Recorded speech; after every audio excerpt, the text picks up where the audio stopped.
Okay, we're gonna start here at this jack here. As you can see, it's called a happy jack. They're happy. This is gonna be That's why the I whole, like them. This is gonna be the hole, these are gonna be identical on all four. This is gonna be the hole where your manual crank handle goes. It's inside in one of the drawers. We'll get to that when we do the inside part. We hope you never have to use it. Cap always wants to go on there. You don't want anything, you don't want dust or debris getting in that because that's gonna make it hard for you to crank up and down. This door here, we're gonna open it up. That's gonna have your two 20-pound propane tanks in it with your auto change regulator. This thing here is going to, you can open up this bottle, you can let it run off this bottle. When this bottle starts getting low, you can flip it over, open up this one. This one's gonna tell you whether or not you've got propane in it or not. When this thing, if you open both of them and it's gonna run off one, then it's gonna draw off the other one. So that way you can take this one out when it's empty and you don't have to lose propane power anywhere. You'll always have it while you're filling up your other tank. And it'll turn red when it's empty. Yep, it'll turn red. I always forget that because I'm colorblind. This is going to be your freshwater connection. You can stick a hose in there with a regulator on it and it will fill up your fresh tank. It's got an air filter down in the corner so it'll burp so you don't have any back pressure. Underneath that, this white outlet here, this white inlet, that is your city water connection. You can plug that in and you can turn your water pump off, and as long as you've got, if the park or wherever you're going has a water connection, you can screw into that and you won't have to use your fresh tank or use your water pump. We do recommend using a pressure regulator when you hook up to that. Right here on this flap here, this is going to be your park satellite and your park cable.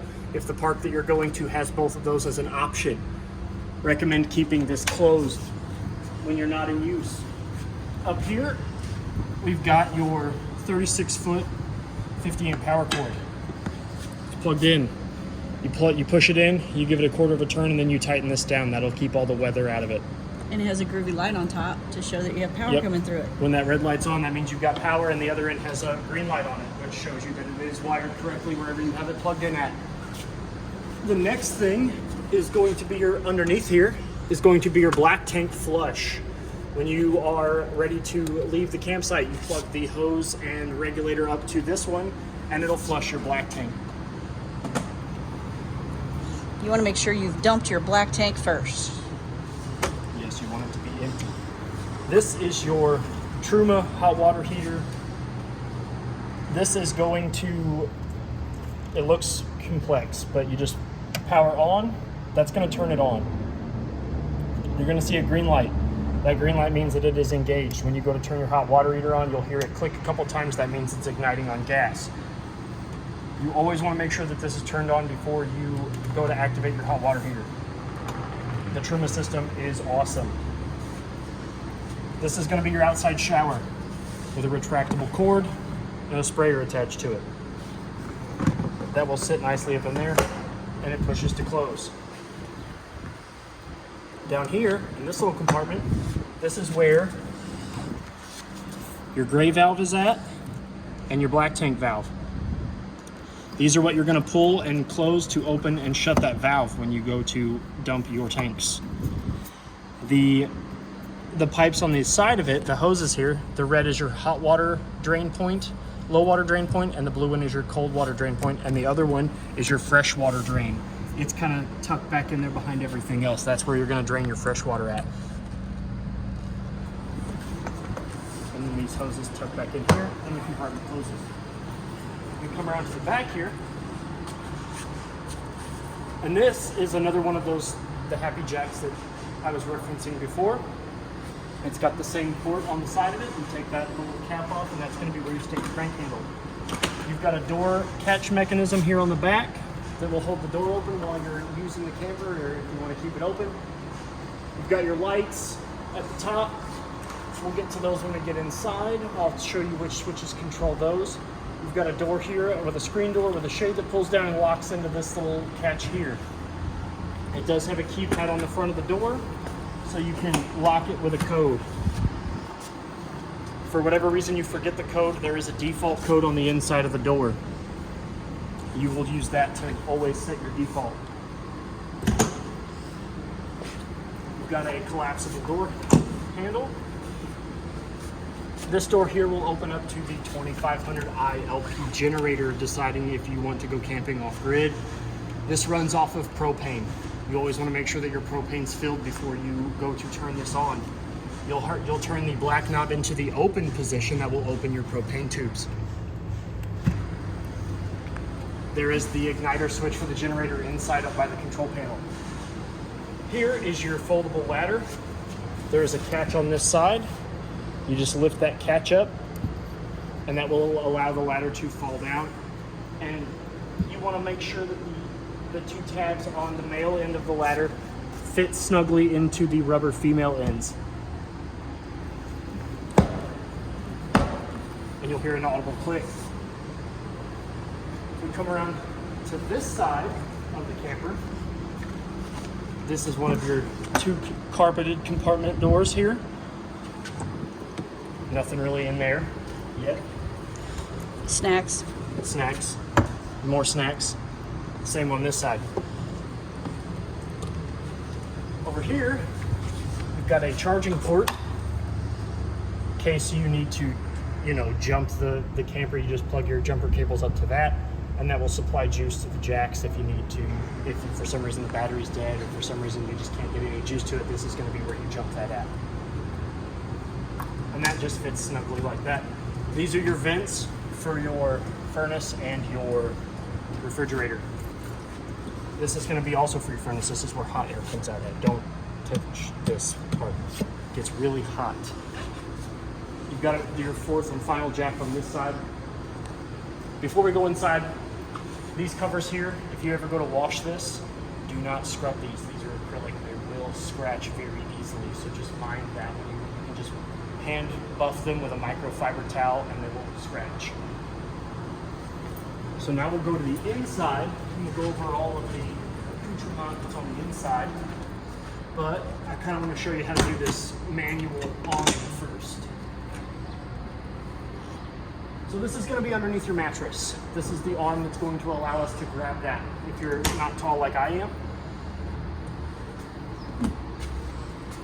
So on the sides of these awnings, you have your travel locks. These are what's going to keep this from opening up and coming off and unraveling during travel. So you're going to lift these up. This is the bar that's going to keep everything nice and snug. So if this ever breaks, you're going to want to get these replaced. This lock here alone isn't going to do anything. There's one on each side. They just lift up, and you want to make sure that this tab is out of the way. There's about a finger width and a half room in between. You want to make sure that these are in the upright position. Then, we're going to grab our hook tool. You're going to put it into that loop. Nope. You're going to push up on the release, which is it's behind here. This is your close and open for the manual awning. There's a knob right there that you want to push up.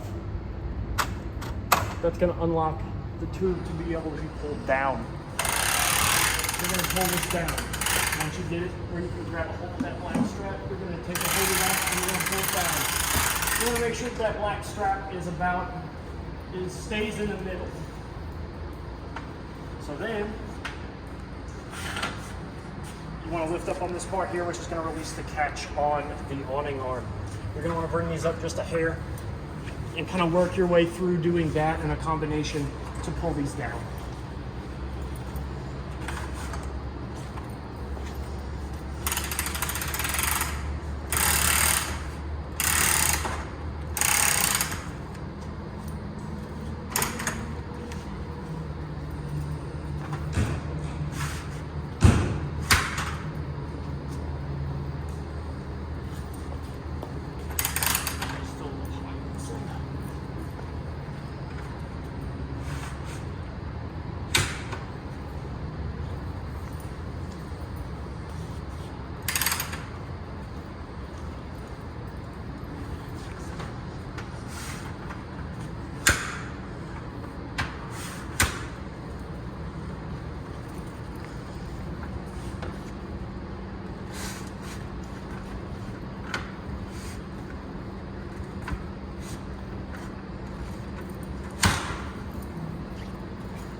We want to loosen up on these knobs here, which are going to allow these bars to extend There's one on each side of this awning.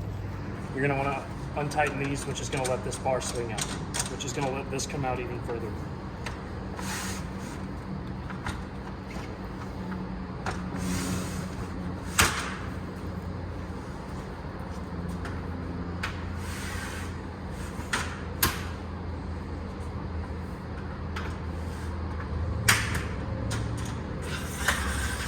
Then you take the bars and you lock them into place. Once they're loose, they're going to just slide over. They're going to telescope out and they're going to lock into place. Once that's done, you just kind of give it a tug. Kind of make sure that it's flat. This is going to be your rain catch. It's going to let rain not come in on your face while you're sitting underneath your awning. And that's your awning. To put it back up, you want to do those steps in reverse. You want to make sure that these are loose. Once you get it to the desired position, you're going to tighten these back up. But for the walkthrough, we're just going to go back through them. So you're going to untighten these, which are going to make them loose. There is a tab on the inside of here that's going to, you're going to push down on that, and that's going to unlock the bars from this lock position, which is going to allow them to slide all the way back down. Once you get them to the catch, there's a set screw that's going to catch that, so you don't have to worry about putting them in a position. You can tighten these handles back up.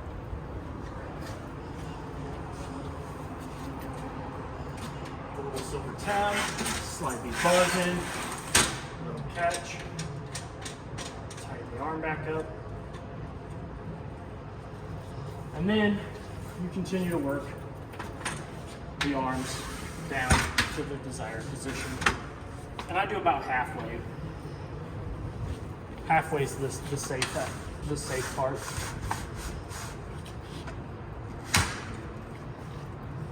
And then you just work them back and forth until you get all the way to the set screw in the back of here. Once you've got both of your arms back in the closed position, these will lock. Handles will go flush against the arm itself.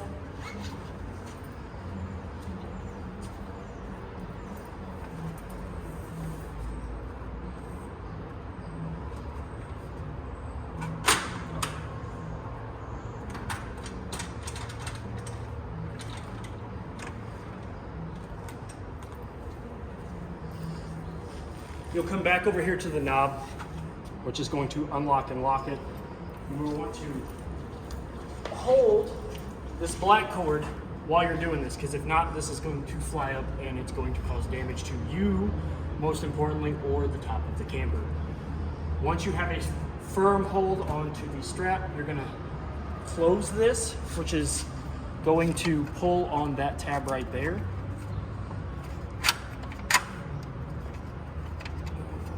Break it.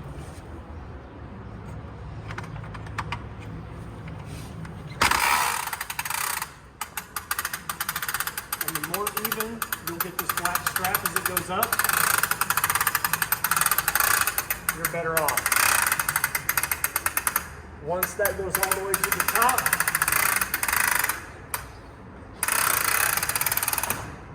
you're done. And if you're short like me, you may need to use the little handle. Yes, the bar, which is again. Trey is lucky, he is tall. That is going to fit underneath the mattress. So if you can't find that, it is always going to fit under the mattress. And then you close the travel locks back on either side. And that is going to lock your manual awning into the closed position. We're going to step inside. Before I forget, the mattress lifts up, and that's where this arm is going to be. Back over here at the front of the inside, we're going to start here at the switches. This is going to be the switch that's going to turn on and off your backup camera, which has already been installed. Hi. This port here, that goes to the remote to your jacks. This is going to control all of your jacks. This blue down arrow is going to be for the left side and the right side. You can hold both of these together to turn it off and on. And then the white boxes are going to be individual. Blue is going to be down, red is going to be up, and each one of these are the individual jacks. If this goes to die, there is a cord in your owner's bag that you can plug into the side of this, just like a phone cord, and it's gonna allow you to operate this without having to have batteries in it. I recommend always putting the rubber seal back in because you never know what's going to get in there and what's going to cause some connection malfunctions. Down here to this red switch, these are your docking lights. Red lights on mean that your docking lights are on. Red light off means your docking lights are off. And that's these lights right here. This unmarked button here is going to turn the lights off and on. Well, yeah, the two lights that are in here. The one above the kitchen area and the one above the sink and stove area. Oh, that one's not on the manual switch. This rather small button is going to be your slide in and out, which is this area here, which is the kitchen table and the storage and the seats. This is going to slide this in and out. These are individual controls for the left lights, the left side of the lights, the right side of the lights, and the rear lights. They all have an up position, which is going to turn them on, and then they have a down position, which is going to turn them into a sensor mode. And they're all going to go in the middle position for off. You have storage underneath this portion of the stair itself. This is going to be where your battery disconnect goes. There's a small metal tab, there's a small metal pull handle in here. That's your battery disconnect. If you ever want to pull the juice from the battery and not let your camper draw from the 12-volt battery that's in there, you pull that. This doesn't screw in, it just sits in there. It's got a lip on the bottom. You just find the bottom and you set her in there. She sits flush. Here's your fire extinguisher in case something were to happen. It's always here. It's got a pull button. You pull that out and it's going to unleash the latch and you're going to be able to get to that pretty quick. It looks pretty low to the ground right now, but when it gets on the back of your truck, you're going to want to install this bad boy on it. This is your safety step. This is what's going to allow you to safely and comfortably enter and exit out of the camper without feeling like you're going to stretch or walk over. In here we've got your bathroom. It's a shower bathroom combo, fiberglass unit. It's got a skylight and a vent fan for when things get pretty hairy. That light is weatherproof, just in case. The light for the bathroom, that said light is controlled here. Red means on, no light means off. There's not going to be any light indicator light on it. Your toilet is equipped with a valve that's going to allow you to step halfway on it to fill the bowl. All the way down to flush. All the way down to flush it out. Your drain stopper for the shower.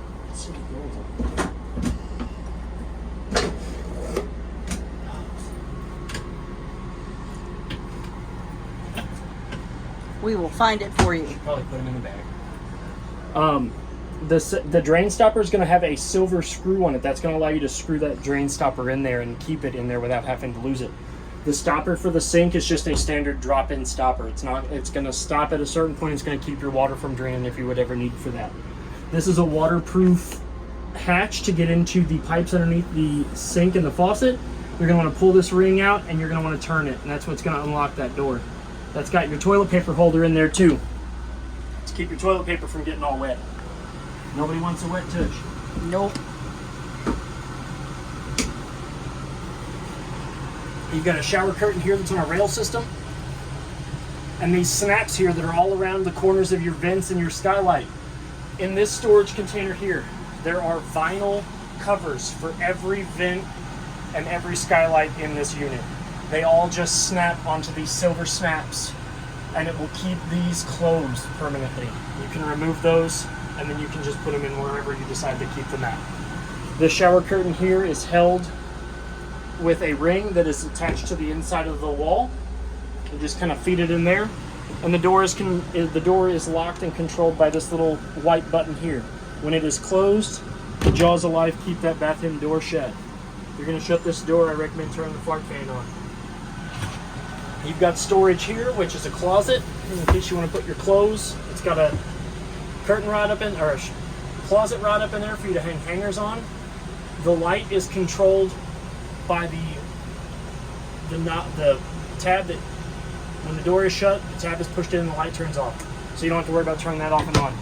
Here you've got ample amounts of drawer storage with pull to open drawers and easy shut drawers, so you don't have to worry about them clanging around. These are all 4 of your remotes for this little guy. This is going to be the remote for the vent above the doorway. That is an electronic opening vent. All you have to do is turn it on and the vent above it will open and that fan will turn on. You can also put it into rain sensor mode, that you can have that on, and when it senses rain it will shut the vent. That's cool. You can also manually control each individual option from the remote. You can increase the fan speed, decrease the fan speed. You can have it on auto. You can raise and lower the visor, and auto will do all of it again. This is going to be the remote to your Truma hot water heating and climate control. It's all on one unit, and we'll get to that shortly. This is going to open up, and it's going to have all of your options that we're going to go over when we get to the Truma system. This thing is it's a mobile unit of that. The only thing this does not control is your heat. Your heat, you still have to go over to the system to control. They also have wall install mounts in case you want to mount them somewhere inside of your camper. This is going to be your television remote. It's going to control just that television there. And this is your stereo remote. That's going to control the built-in stereo unit that is also over there underneath the television system. Underneath here, this is not storage. This is going to allow you access to your water pump and all of the pipes and stuff connecting to your inlet and outlet. This is going to be your flush valves. And this is going to be where your hot water heater goes and where your 12-volt power system goes for all the electronics that are in here. You've got a 3-burner gas top stove with a foldable glass countertop that mounts on top, so you can use it as counter storage when you're not cooking. Do not turn the stove on when this is down. You cannot cook on this. You have to have this up in order to cook anything in the unit. It's got a metal backsplash, so you don't have to worry about splashing anything up here. My favorite part of this whole thing is the center dishless microwave, so you don't have to hear that rattling and rotating around. It's got no rattling turntable. Great. To light your oven, you're going to turn the handles. There's a notch in there. You're going to turn them to the light setting. That's going to open up the gas valves, and you're going to hear gas coming out of the burners. I have the gas off right now because it's ready for you to come and pick up. So you're going to turn it to the light position, and you're going to hold the igniter. You're going to hear it try to ignite several times. It's going to, after about 5 seconds, if it doesn't ignite, turn them off, go check your gas, and then come back in. But you're going to hear a spark sound, which is that. You're going to hear that, and then you should see blue flames come up. Hold it on the light for just a second, about 2 to 3 seconds, and then you can turn it to the desired temperature. As long as the blue flames stay on there, you're golden. The oven is the same way. When you get down to light the oven, you're going to want to open this up. You always want to try to light your oven with the door open. You never want gas to fill this thing, and then when you go to light it, it's going to explode. You're going to lose some eyebrows. You're going to turn this to the pilot light on option on the knob. That's going to allow you to, you're going to see the igniter because you're going to push this button here, and I'll show you what it's going to look like. It's not going to do anything, but you're going to hear that, and you're going to see that spark. You're going to see a blue flame appear, and it's going to be a constant blue flame. That means that your pilot light's on. Then you can hold that for a second, just like we did on the stovetop, and you can turn that to your desired oven temperature.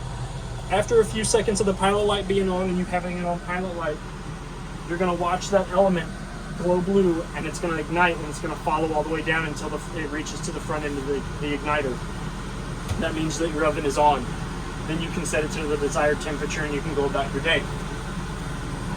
We've got 2 buttons here on top of the range, which are going to be your light for the stove and your oven hood. On the outside of this oven, on the directly outside, there is a small vent. It's got 2 tabs that you can open and close. When you're driving, always close that, because if you hit a bump, and those are just a plastic tab. If you do not close that while you're driving, those will break off, and you're gonna lose it going down the road. If you want to use it, when you get to wherever you're going, you can unlock those 2 tabs, and then your vent will flow freely. Underneath here, you have storage / the pipes that are going to lead you to your faucet, and some electrical. That's going to be your water pump. These are your hot and your cold. They're designated with red and blue. If for whatever reason something happens, these are replaceable. Up here, you have another drawer space, which is going to be where your user manual and your zip bag is going to be, which is going to have all of your instruction manuals, your owner manuals, and all of your user guides. And that cord you talked about. And the cord that's going to that's going to allow you to plug in the jack remote. Very important. At the bottom over here on the right of this side, you've got your control panel. The convenience center, as it's labeled. You hit that. That's going to show you the level of the battery. Right now it's showing full. It's showing 12.3. All the blue lights mean that the battery's full. The same with the fresh gray and black, except you're going to read the left side of it, which is going to say full, 2/3, 1/3 empty. Fresh tank is 2/3 full. I left it 2/3 full, and I'm going to empty it out so I can show you what the lights look like. It's going to go in an ascending order. It's going to show empty, 1/3, 2/3 full. Same for the black, which is now it's showing empty, and the gray is showing empty or low. This red switch here is going to engage and disengage your water pump. When you turn it on, you're going to hear like a moaning sound. That moaning sound means that the water pump is engaging. Once the moaning sound stops, that means that your water pump has been engaged and it is now able to pump water freely. If you're not connected to city water, all of the things on your camper that use water are going to draw from your water pump. You are going to hear an audible sound when running water without using the fresh water or the city water connection port. If it continuously thumps after you turn the water off, then you have an issue. You have a leak somewhere, so that needs to be investigated. When you're not using the water pump, it is highly recommended that you flip that switch back off. Above that, you have your generator. This is going to be the control panel for your generator. In order to start it, you're going to open that generator valve to open, and you're going to press this button here. It's going to tell you how many hours that you have on your generator. It's not going to tell you a level. It's going to give you a number of hours. So if you're going to use your generator a lot, this is going to be a very important screen for you. In order to shut your generator off after use, you're going to push down on this button. That's going to shut your generator off. When you're done using your generator, it is recommended that you always turn that open valve back to close. Don't leave it open. Up at the very top, up here, this is the lifeblood of your climate and hot water heater. This is the Truma system. It is an iNet ready. This controls your climate inside the camper and your hot water heater. In order to engage it, it's not lit up right now. You're going to click once. That's going to backlight the screen. It's going to show you what's currently going on. Right now it's giving us a W255W. That's an error just saying that there's no propane being ran right now because I have the gas off. You're going to click it again. That's going to bring you to the default open menu. The little RV with the thermostat in it, that's going to be when it's flashing like that, that's going to be your climate control. That's going to be your heat and your AC. So if you want to control that, you go back to this menu. When it's flashing, you press the center button again. It's going to tell you have access to your AC, your heater, and those are the 2 options that you have. So you can either go to heater or AC. Right now we've got the AC running. If you can hear that in the background, I'll go ahead and turn that off. Right now it's set to auto. Auto is probably the preferred setting. If you leave it on, your AC has a likelihood of freezing up, which is no bueno. So we're going to turn it off. You're going to hear that Truma system wind down. If you want to get to your hot water heater, you go over to the thermostat with the wavy lines underneath it. This is going to give you access to your off mode, your eco, and your comfort. If you are off-grid, if you're camping somewhere that has no city connections whatsoever, eco mode is what is recommended. It's going to keep your temperature no hotter than 120 degrees, which is all right. But if you are somewhere where you are connected to city water, or you have the option of using your shore cord, which is your outside power cord, you're going to want it in comfort. Then you're going to have a lot more accessibility. And all of that can go over in the user's manual, which is in this zip bag. The fan is going to control the fan alone, not the heat and not the AC. You're just going to have access to the fan controls. The clock icon, when it is flashing, that's going to, if you press the center button, that's going to give you access to the timer, which you can set on all of those functions. It's going to let you turn your air and heat and hot water heater off after given times. And so that way, if you have a desired preference, you can do it that way.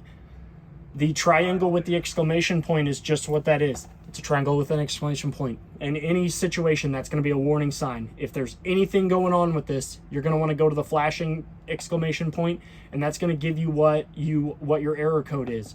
Most of the common error codes and most of your issues are going to be, again, in the user's manual.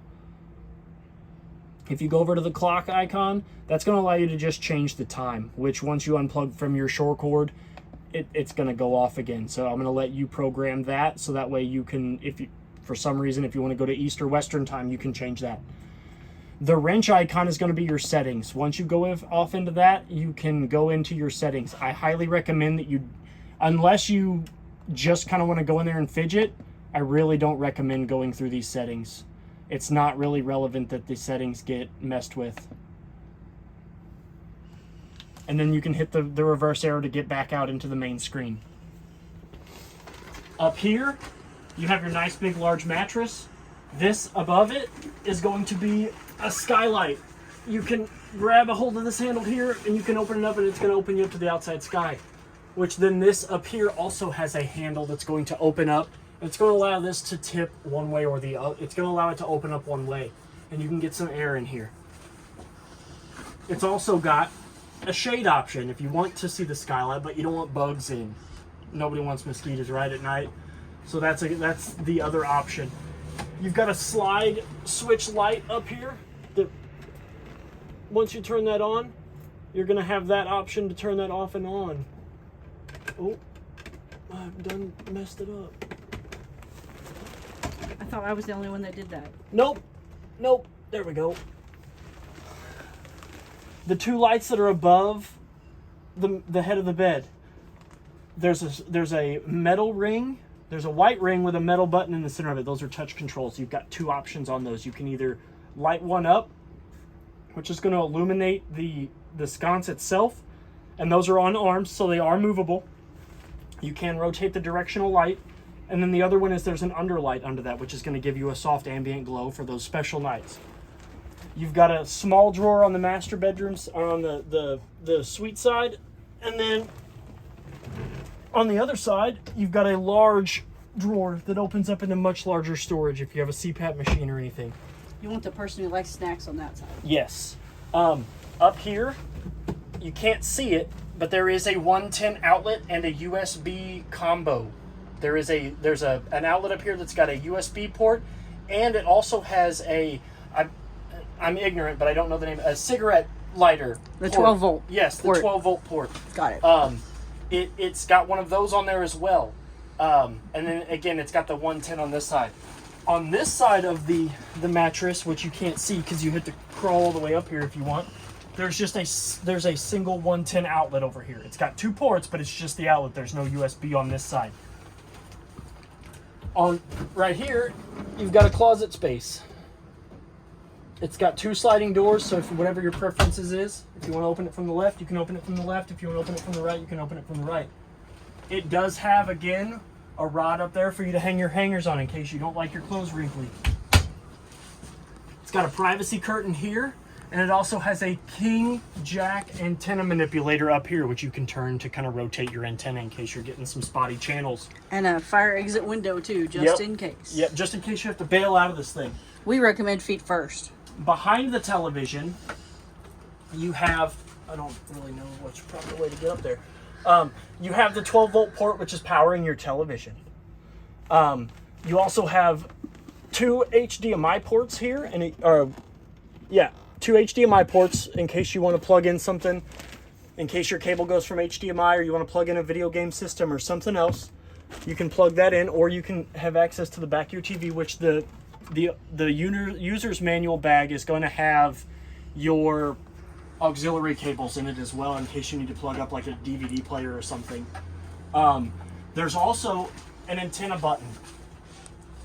When that light is green on the antenna button, that means that you're going to pick up antenna, but you're not going to get cable. If you want cable, you have to turn that off. It's one or the other. It's not either or. But it is just a push button, and you'll notify it when the light goes off. And that's through a coaxial cable. There is a latch that you can pull, but that's going to like undo your cords. Okay, cool. The stereo system here is pretty easy. You've got your power button over here on the left. You've got a back button down here underneath it. You got a turn knob for the volume and the tuner in case you want to tune into Keishi, the 1077, whatever it is that you like to listen to. Your zone button, that's going to tell you whether or not you're using your outside speakers, your inside speakers, or both. You can use both, but I recommend when the sun starts to go down, maybe you turn your outside speakers off a little bit unless you're on some land that you don't have neighbors. It is Bluetooth capable, so you can run your Bluetooth through it. Cool. You hit the mode button until you get to Bluetooth, and you'll hit pair, and that'll turn this on to pair for 115 seconds. You have 115 seconds to get out your phone and to pair it up to Bluetooth, or else you have to do it again. But it also has a USB port and an auxiliary port. You can change that. It's got a dimmer button, so you can kind of dim the lights once you get it on. It's got an eject button for the CD, and it's got tuner buttons. As I step down here and get out of the way, this is going to be your digital solar readout panel. This is going to show you what the solar panel up on the roof is either putting out and what the battery is giving out and the temperature of the battery. That's going to give you all that information. So when this is running and your battery's connected to it, this is going to charge your battery. Right here you have a 12-volt refrigerator, which is going to run off of either the shore cord, which is there's no light on, or you can run it directly off the 12-volt, which is going to be the red light. You have a power button on it, which is going to have a blue LED. When the blue LED is shining, that means the refrigerator's on. You can hit that, and that's going to access your settings. Right now, it's showing us that it is plugged in, what level the temperature is at, and whether or not the vent is working or not. Which right now I just have the vent off because the refrigerator was in the shore cord version. It's got push tabs to open. It only opens one way. Nice and chilly in here. Ample space to keep your snacks. They do have collapsible door guards, so that way if you don't want anything to fall out while you're traveling, you can, or if you just don't want anything to fall out, you can lift these up, and that'll keep everything nice and still in there. Freezer's the same way. You open that up, you got room for popsicles. Love popsicles. Me too. And you got an ice tray. Even better. And then where your battery is at, which you shouldn't have to get to it unless you're absolutely necessary, you're going to remove this single size 2 square bolt out of here, and this whole compartment will lift up and off, and that is how you get to your battery boxes. That is where your battery boxes are at. That's also where your circuit board and everything else is at. We'll come back up here. This is your smoke detector. This is a lifesaver. You press the center button, it's going to go off. It works. Its sister, and other most important part, we'll get down here, is going to be your LP and CO2 detector. CO has a green light, which means it's not picking up any carbon monoxide. The instructions on how to read these lights are down here. The LP light is off, so it's not detecting any loose LP gas. To test that, you're going to press the test and mute button. It's going to run through a reset cycle, and it's going to test the air. Now they're going to go back to being a single green light, which means that we're all good, we're safe. This is going to be your breaker box. It's going to be labeled, and it's also your fuses. It's labeled. This is equipped with GFCI equipped outlets. If one of these was to trip, which we'll get to that, it's actually this one right here. You're going to throw one of your breakers. That is Yep. Yeah, okay. Yep. It's going to be this one here. It's going to be your 20 breaker. If that was to break, or if that to go down, then that means you're going to have to go in there and flip it. Or if your outlets go bad, you've got your GFCI outlet right here. This is going to be the one that you're going to want to press. You're going to press the red button. That's going to reset it. If you press this bottom button, you're going to test it. It's going to short out, not really short out, but it's going to test the short in the GFCI breakers, which means that this is going to not work anymore. Next to it, you have one of those 12 volt / USB port combos right here. And these are going to be your speaker. This is going to be your vent fans for some of your heaters and your furnace. And then one of the last few things we're going to go over is the dimmer switch for the lights in the slide. You've got a knob here on the left-hand side of the slide, which is going to turn on your 2 dome lights above the kitchen table. And that's going to allow you to brighten and dim your... You want to have a romantic evening at dinner, you make some steaks out on the grill, you can turn the lights down real low.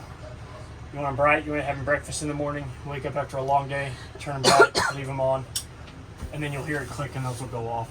And each one of the windows has a slide. One is a shade, just like the center skylight. One's a shade, and the one from the bottom is going to be a complete cover. And this is your other fire escape window. All the ones with the red handles are going to be your fire escape windows. Well, that's it for me. Happy camping. Good luck. Have fun. And if you have any questions, reach out. I'll be more than happy to help you. Thank you.